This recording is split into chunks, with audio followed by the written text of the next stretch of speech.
Here's Yahoo Mail on an Android phone, and the question is how to get rid of these all primary offers and other.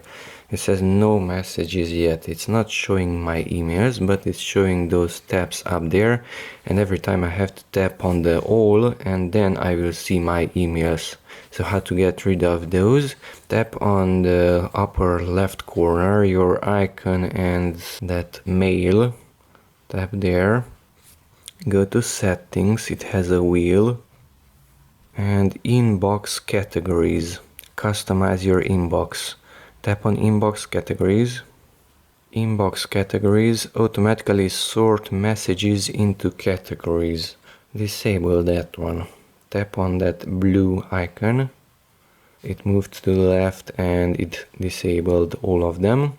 We don't have any inbox categories anymore, and now if I go back with the arrow, it's showing the emails, 3 lines, close the app, restart Yahoo Mail once again, and it's automatically showing the emails. It's not showing those tabs up there anymore. Notice you cannot tap on anything. We have the mails, advertisement, and these icons, where you can search an email, compose a new email, and so on.